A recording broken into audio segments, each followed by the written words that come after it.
다음에는 그 윤석열 전 대통령 이야기를 해보겠습니다.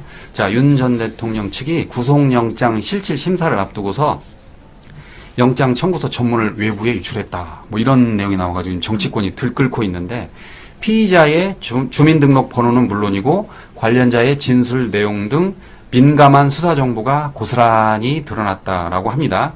그러자 민주당은 이건 해프닝이 아니다. 이건 고의다. 명백한 수사 방해이다라고 지금 반발하고 있는데 이게 현실적으로 가능합니까? 아니 이게 그러니까 결국에는 이 구속영장 청구에 대해서 변호인이 등사를 해가지고 네, 복사하는 과정이잖아요. 그거를 그렇게 통째로 유치한다는 거는 그러면 윤석열 지금 전 대통령의 주민등록번호도 다 퍼진 거 아닙니까? 그렇죠. 예. 개인정보 다 노출된 건데 예, 예. 변호인이 누구를 위한 변호인인지 모르겠어요. 사실은 예, 예, 예. 각자 정치를 위한 사실 계몽령에 따라가는 변호인인지 어쩐지 모르겠는데 결국에는 이런 부분에 있어서 특정인들의 진술 유출이 사실은 피의자뿐만 아니라 관련 참고인들 그리고 그 당시에 있었던 사건 관계자들에 대한 진술들이 있는 그대로 가감없이 기록이 되어 있을 텐데 이게 그대로 유출이 됐을 때는 반대로 압박으로 들어올 수도 있고 아니면 다음 뭔가 진술을 하거나 소환이 됐을 때는 오히려 그런 유출의 우려가 있기 때문에 아주 위축될 수밖에 없는 우려가 있다. 그런 면에서 민주당도 지금 반발하고 있는 거예요. 의도적인 거죠, 일종의. 네. 그런데 의도적인데 이게 네. 정말 그러면 이게 정당하느냐에 대한 문제점에 대해서 우리가 다시 한번 생각을 해볼 필요가 있는 건데 하여튼 이 유출되는 거는 특검팀의 입장에서도 특수공무집행 방해 그리고 대통령 경호법 위반 여러 가지 부분에 있어서 지금 구속영장을 청구하고 그 청구의 근거가 그런 구체적인 진술들이었던 건데 이것을 공개하는 것이 과연 정말 윤석열 대통령한테 유리한 건지 잘 모르겠어요. 네, 네. 왜냐하면 구속영장 청구되고 나서 계속해서 관련된 단독이 나왔거든요.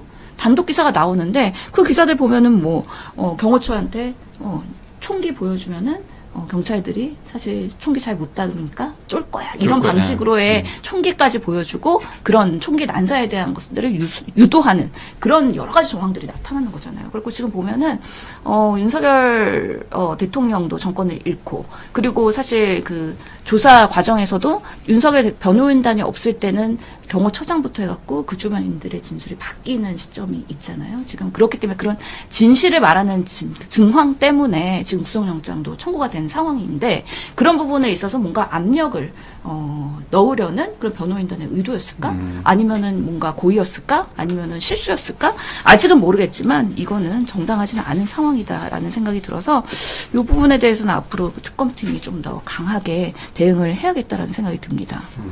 그러니까 그 SBS 8시 뉴스 단독 보도를 보면 이런 게 나왔었어요. 그 김상훈 그 경호처장이죠. 경호차장이 윤석열 대통령 대변인이 그 빠진 뒤에 그 기존과 달리 술술술 풀더라는 거예요. 그러니까 예. 이제 어쨌든 관련된 그 윤석열 전 대통령 부하들 입장에서는 부담이 되는 거예요. 윤석열 대통령 때문에. 예?